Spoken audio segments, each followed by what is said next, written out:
राज्याभिषेक के बाद पहली बार शिवाजी महाराज कर्नाटक की मुहिम के लिए बाहर जाने वाले थे। उनके साथ शंभूराजे भी जाने वाले थे। 40,000 का पायदल यानी चलते सैनिक और 20,000 का घोड़दल यानी घोड़े पर सवार सैनिक लेकर महाराज और शंभूराजे मुहिम पर जाने वाले थे। इतनी दूर दूसरे राज्य में अपने सैनिकों को पहुंचने के लिए उत्तम तैयारी करना पड़ती है। उसी कारण रायगढ़ के पास के रायगढ़वाड़ी के 18 कारखाने दिन रात चालू थे। यंत्रशाला, बारूद खाना, सभी जगह जोरों शोरों से काम चल रहा था। भागानगर यानी इस समय के हैदराबाद के मादन्ना जी को खलीता भेजा कि नहीं? राजापुर से फिरंगी ने बारूद गोले भेजे कि नहीं? जंजीरा किले के सिद्दी का क्या बंदोबस्त किया है? इन सभी कामों की खबर शिवाजी महाराज शंभूराजे से लेते रहते थे। शंभूराजे भी अपनी सारी जिम्मेदारी बखूबी निभा रहे थे। उनके काम पर महाराज खूब खुश थे। छोटी छोटी बातें या समस्या हो तो शंभूराजे से निश्चित करने को उन्होंने सारे सरदार और दरकदारों से कहा था। मुहिम में शंभूराजे पर पड़ती जिम्मेदारियां देख उनके यार दोस्त भी खुश थे।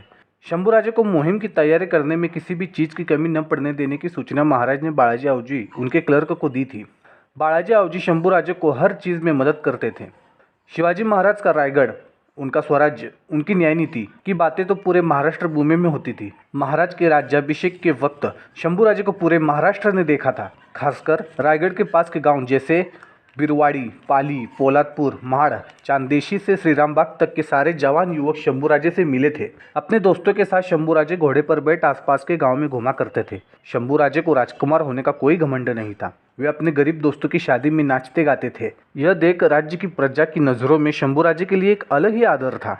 एक दिन कोल्हापुर से ज्योतिजी केसरकर नाम का युवक चलते हुए शंभूराजे से मिलने के लिए आया और एक ही मुलाकात में दोनों पक्के यार बन गए। एक बार शंभूराजे शिकार करने गए थे, तब उनके हाथों से एक जंगली सुअर छूट जाता है और वो जंगली सुअर शंभूराजे पर हमला करने ही वाला था कि रायप्पा नाग बीच में आकर जंगली सुअर से भिड़ जाता है और उसकी मुंडी मरोड़कर उसे मार डालता है।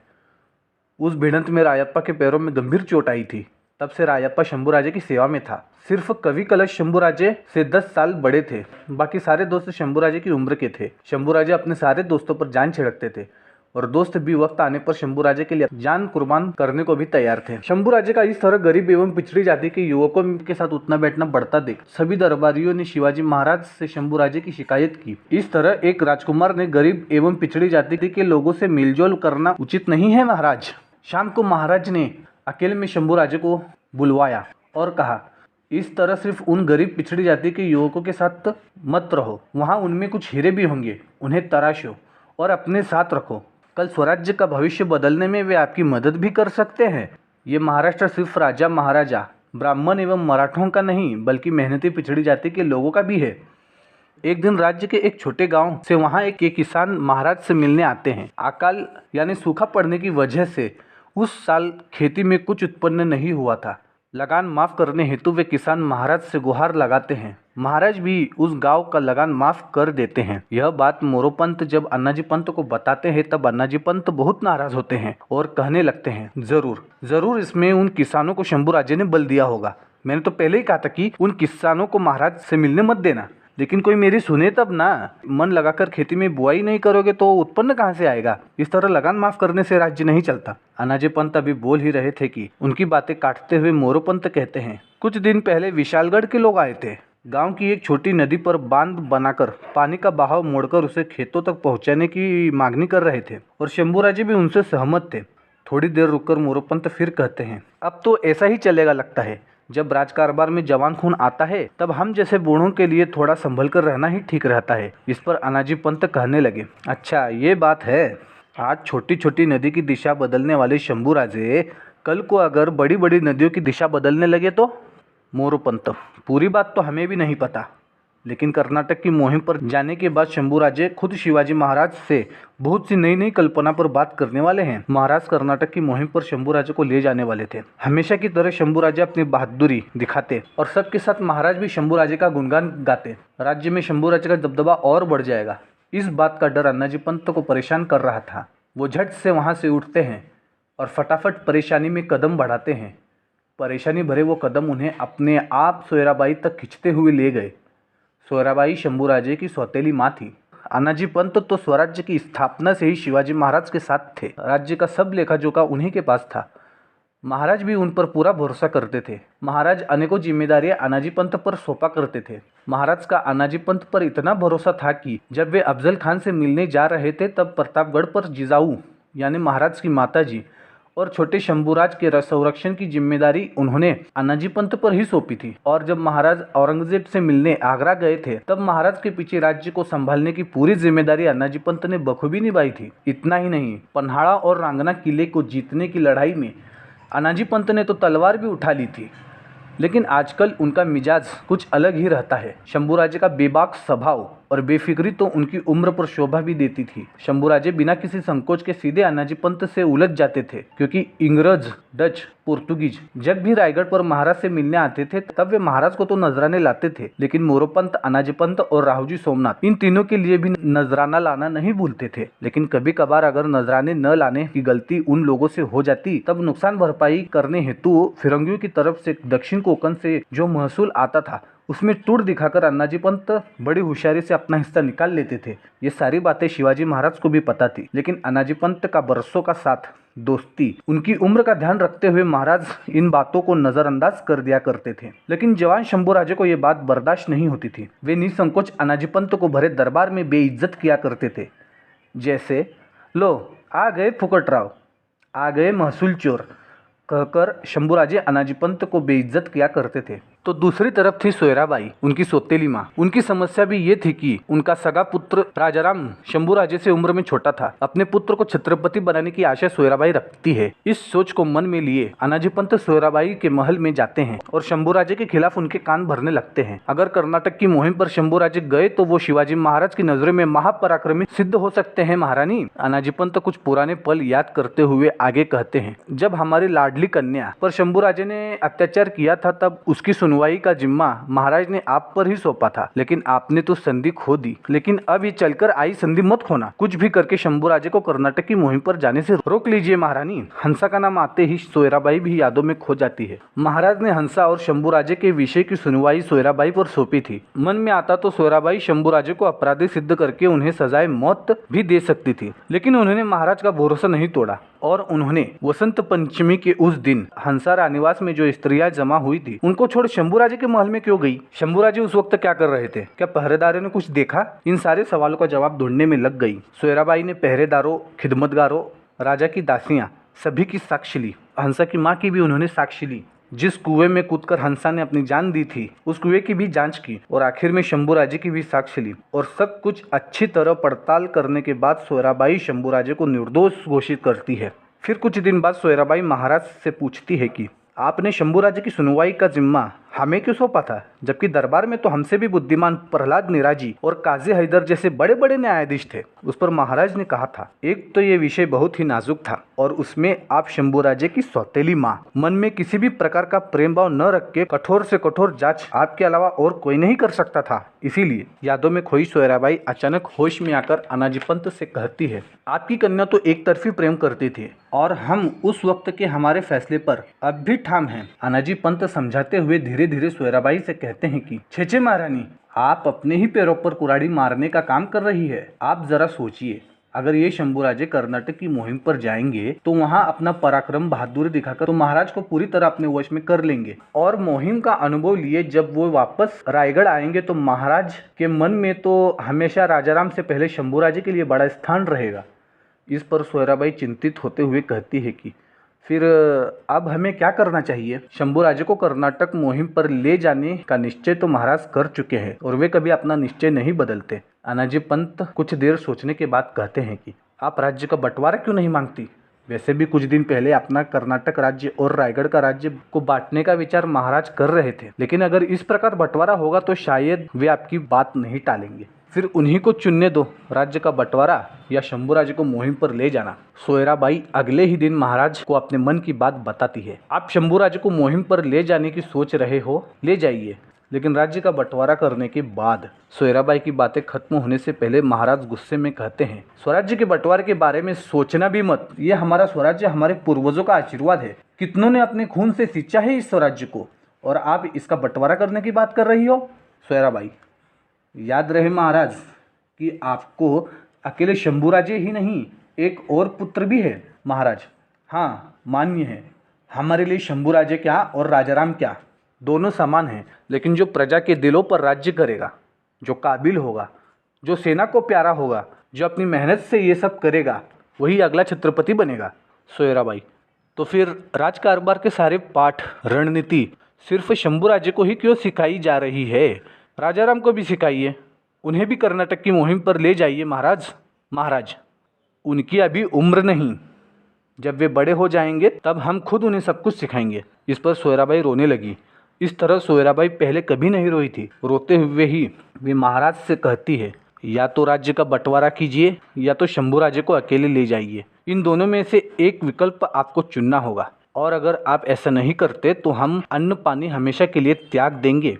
महाराज कैसे बैसे समझा बुझाकर सोयराबाई को उनके महल की तरफ भेज देते हैं। महाराज सोयराबाई की इन बातों से अंदर तक टूट चुके थे। वे सोचने लगे कि हमारी माता जिजाऊ के बाद सोयराबाई ही थी जो शंभूराजे पर अपनी जान छिड़कती थी। लेकिन जब से राजाराम 7-8 साल के हुए और शंभूराजे की दाढ़ी मूछ आने लगी, तब से सोयराबाई शंभूराजे का तिरस्कार करने लगी थी। लेकिन दोनों भाइयों में एक दूसरे के प्रति बहुत स्नेह था। वे इस पर बालाजी आवजी, जो उनके क्लर्क थे, उनकी सलाह लेते हैं। तब बालाजी आवजी उन्हें कहते हैं कि आपके मन में अगर शंभूराजे को ले जाना है तो उन्हें ले जाइए। इसमें आप महारानी की बातों को मन पर न ले, फिर भी अंतिम निर्णय आप ही लीजिए। इस तरह शिवाजी महाराज की नज़रों में शंभूराजे को नीचे गिराने की हर मुमकिन कोशिश अनाजीपंत किया करते थे।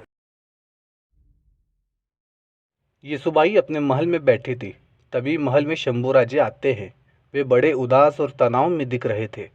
कर्नाटक की मुहिम के काम का तनाव होगा, ये सोचकर येसुबाई उनका तनाव दूर करने हेतु एक पुरानी याद शंभूराजे को याद दिलाते हुए कहती है कि राजकुमार, आपको याद है क्या जिजाऊ अजी साहब यानी आपकी दादी क्या कहा करती थी? शंभूराजे, किस बारे में?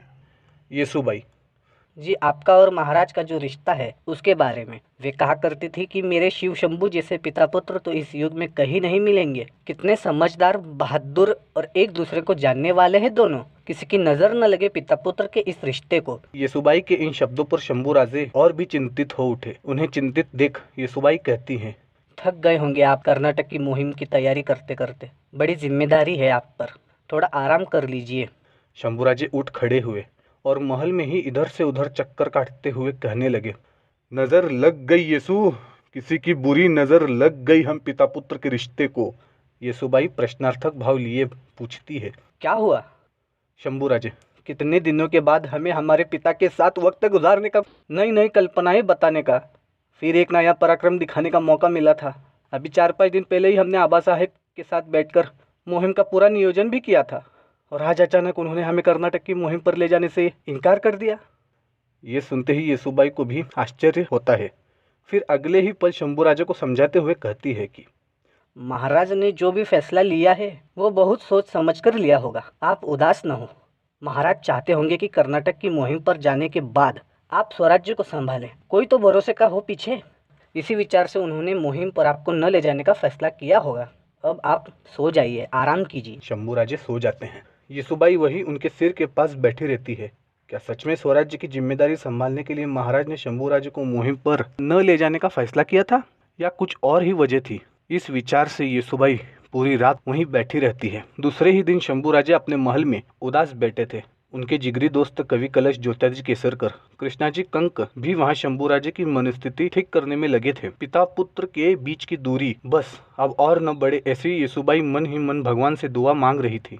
शंभूराजे के लिए महाराज ने कुछ संदेशा बालाजी आवजी के पास भेजा था। उसी कारण शंभूराजे सह सभी बालाजी आवजी का इंतजार कर रहे थे। बालाजी आवजी को आते आते शाम हो गई। बालाजी आवजी को पता था कि वहाँ बहुत देर से उनका इंतजार किया जा रहा था, इसीलिए समय न गवाते हुए वे सीधा संदेशा सुनाने लगते हैं। कर्नाटक की मुहिम से महाराज वापस आने तक राजकुमार को श्रृंगारपुर में रहना होगा। यह संदेशा सुन वहाँ उपस्थित सभी को बहुत दुख होता है। शंभूराजे कहते हैं कि क्या राजा के पीछे हमें रायगढ़ पर रहने का भी कोई हक नहीं? बालाजी आवजी दुखी मन से कहते हैं, राजकुमार, हमने महाराज को ये निर्णय लेने से रोकने की बहुत कोशिश की, लेकिन आपके हित शत्रुओं ने ऐसा होने नहीं दिया। शंभूराजे, राजा के पीछे राज्य को संभालने की जिम्मेदारी तो राजकुमार की होती है ना, तो फिर हम श्रृंगारपुर जाके क्या करेंगे? बालाजी आवजी, स्वराज्य की जिम्मेदारी राहुजी सोमनाथ को दी है। शंभूराजे गरजते हुए। क्या मुहिम पर जाने के पीछे हमारा कोई स्वार्थ था? अरे हम तो इसलिए जाना चाहते थे क्योंकि हमारे पिताजी शिवाजी महाराज की तबीयत ठीक नहीं रहती पिछले कुछ सालों से, बस उनकी देखरेख करना चाहते थे। आज एहसास हुआ कि ये करोड़ों का राज्य और शिवाजी महाराज जैसा पिता होने के बावजूद हम अनाथ हैं और किसी लावारिस की तरह श्रृंगारपुर की तरफ सिर्फ चलते रहना है। बाळाजी आऊजी, उदास न हो राजकुमार, महाराज ने दक्षिण कोकण की जिम्मेदारी आप पर सौंपी है। शंभूराजे, बस बस करे ये ढोंग, दुनिया की नज़रों में खुद को महान बताने की कोशिश है ये। एकदम बादल घिर आए और जोर जोर से बारिश हो। इसी तरह शंभूराजे को वो 8 साल पहले के दिन याद आते हैं जब औरंगजेब की कैद से छूटकर अगले दिन शिवाजी महाराज मिठाई की टोकरी में बैठकर निकलने वाले थे। उस वक्त 8 साल के शंभूराजे को वहीं छोड़कर जाते वक्त महाराज बहुत दुखी थे। उन्हें अपने छोटे शंभूराजे की चिंता सता रही थी, लेकिन नाइलाज था, उन्हें शंभूराजे को पीछे छोड़कर जाना ही पड़ा था। उन्हें विश्वास था कि शंभूराजे नियोजन के हिसाब से सही सलामत रायगढ़ पर पहुंच जाएंगे। उस वक्त शंभूराजे सिर्फ 8 साल के थे, तब भी महाराज को उन पर पूरा भरोसा था। लेकिन अब शंभूराजे 16-17 साल के थे, फिर भी महाराज को उन पर भरोसा नहीं था। अचानक वे यादों से बाहर आते हैं और अपनी आंखों का पानी पोंछते हुए कहते हैं, हम तो वो हैं जो दुश्मन के तोहफों के गोले भी सीने पर लेते हैं, लेकिन आजकल हमें अपनों के गले मिलने से भी डर सा लगने लगा है। ये सुबाई कहती है। महाराज की बात कर रहे हो क्या आप? शंभूराजे, नहीं, उनके कारोबारियों की। और हम अगर रायगढ़ पर रहे तो कदाचित उनके लिए हम एक काल सिद्ध होंगे। इस बात का डर हमारी माताजी सोयराबाई को सता रहा है। कल को सिंहासन तो छोड़ो, हमें इस रायगढ़ पर एक कोना भी नसीब न हो, इसीलिए हमारे सभी दुश्मन आस्तीन के सांप बनकर हमें डसने की तैयारी में लगे हैं। किसी तरह वो दिन बीत जाता है। अगले दिन शंभूराजे महाराज के महल में जाते हैं। वे आदर से प्रणाम करते हुए कहते हैं, आशीर्वाद दीजिए आबा साहेब, आज दोपहर को ही हम श्रृंगारपुर के लिए निकल रहे हैं। आपका हुक्म सिर आँखों पर। महाराज कुछ देर सोचकर कहते हैं, ऐसे कैसे? आप आज के दिन रुक जाओ, कल जब हम कर्नाटक के लिए निकलेंगे तब संगमेश्वर तक साथ में चलते हैं। बातें करते हुए दूसरे दिन दोपहर को महाराज कर्नाटक के लिए निकल रहे थे। पाचाड़ गांव में उनके सैनिक थे, 20,000 का घोड़दल और 40,000 का पायदल। सैनिक पाचाड़ गांव में महाराज का इंतजार कर रहे थे। बहुत दिनों की विश्रांति के बाद मुहिम पर जाने की कल्पना से सारे सैनिकों में एक अलग ही उत्साह था। हर बार मुहिम के लिए निकलने से पहले महाराज अपनी माता जिजाऊ का आशीर्वाद लेते थे, लेकिन उस दिन आशीर्वाद लेने के लिए जिजाऊ माँ साहब जीवित नहीं थी। इसी कारण महाराज उनकी समाधि के दर्शन करते हैं। वे समाधि पर फूल अर्पित करते हैं। उस पवित्र समाधि के सामने महाराज नतमस्तक होते हैं। उधर सेना महाराज का इंतजार कर रही थी, लेकिन महाराज के पैर समाधि के पास से निकल ही नहीं रहे थे। जैसे समाधि को ही आंखें निकल आई और शिवाजी महाराज की तरफ देखते हुए पूछने लगी, पुरंदर के तह के बाद मिर्जा राजा जयसिंह और दिलेर खान ने शंभूराजे और आपको आगरा औरंगजेब के दरबार में मिलने बुलाया था। एक बार जहर पीकर उसे पचाने का स्वभाव आपका था। इसी वजह से आगरा जाने से पहले शंभूराजे को दूसरे राज्य में किस तरह रहा जाता है, दुश्मन के दरबार में भी बिना घबराए कैसे रहा जाता है, तलवार चलाने के तरीके महाराज आप ही सिखा रहे थे ना। और जब प्रत्यक्ष आगरा जाने का समय आया तब छोटे शंभूराजे ने अपने छोटे छोटे हाथ हमारे पैरों पर रखे। तब हमने शंभूराजे को उठाकर अपने सीने से लगा लिया और छोड़ने का नाम ही नहीं ले रहे थे। उधर आगरा के लिए निकलने के लिए आपको देर हो रही थी। आपके बार बार कहने के बावजूद भी हम शंभूराजे को नहीं छोड़ रहे थे। क्या इतने से शंभूराजे को इतनी दूर ले जाना ठीक है? हमने भावनिक होकर आपसे पूछा था। तब आपने ही ऊंचे स्वर में कहा था कि माँ साहिब आप ही ने सिखाया है ना कि कर्तव्य यानी कर्तव्य, छोड़ दीजिए शंभूराजे को। अफजल खान को जब हम मिलने जा रहे थे तब भी उस मौत के मुंह में जाते वक्त आपने ही निडरता से हमें निरोप दिया था। याद है वो दिन? हम आपकी मनस्थिति समझ सकते हैं, लेकिन हमें शंभूराजे को सांप की तरह रेंगना नहीं, बांझ की तरह आकाश में उड़ना सिखाना है। तो अब क्या हुआ शिवबा? उस वक्त तो शंभूराजे 8 साल के थे, लेकिन अब 16-17 साल के हैं। तब भी अपने बहादुर महापराक्रमी पुत्र को छोड़ कर्नाटक की मुहिम पर अकेले ही चल दिए। महाराज का आभास उन्हें बड़ी उलझन में डाल देता है। उन्हें अपनी गलती का एहसास हो जाता है। आखिर महाराज समाधि को प्रणाम कर वहां से निकल ही जाते हैं। मुहिम पर जाते वक्त संगमेश्वर तक महाराज ने शंभूराजे को अपने पास ही बिठाने का निश्चित किया। दोनों पिता पुत्र एक ही अंबारी यानी हाथी के ऊपर सवार होने की चीज में बैठे थे। तब शंभूराजे उनसे भावुक होते हुए कहते हैं, आबा साहेब आप अभी अभी एक बड़ी बीमारी से ठीक हुए हैं और इस तरह अपने जवान राजकुमार को अकेले छोड़ आप मुहिम पर जा रहे हैं। उस बात का बहुत बुरा लग रहा है। शंभू सब ठीक हो जाएगा, जरा सब्र रखिए। महाराज ने शंभू राजे को समझाने की बहुत कोशिश की, पर वे शंभू राजे की नाराजगी दूर न कर सके। आखिर देखते ही देखते संगमेश्वर आ गया। एक दूसरे को अपने अपने रास्ते जाने का समय आ गया। तब महाराज नाराज शंभू राजे को अपनी मन की बात बताते हुए कहते हैं, आपके लिए रायगढ़ अब सुरक्षित नहीं है और हम आप पर कोई आँच आने देना नहीं चाहते, इसीलिए हम अकेली मुहिम पर जा रहे हैं। और भी कुछ कारण हैं, वो हम आपको समय आने पर बता देंगे। और महाराज कर्नाटक की मुहिम पर निकल जाते हैं और शंभूराजे श्रृंगारपुर की ओर चल देते हैं। इस तरह पिता पुत्र के बीच की दूरी बढ़ाने का अन्नाजी पंत का मंसूबा कामयाब हो जाता है।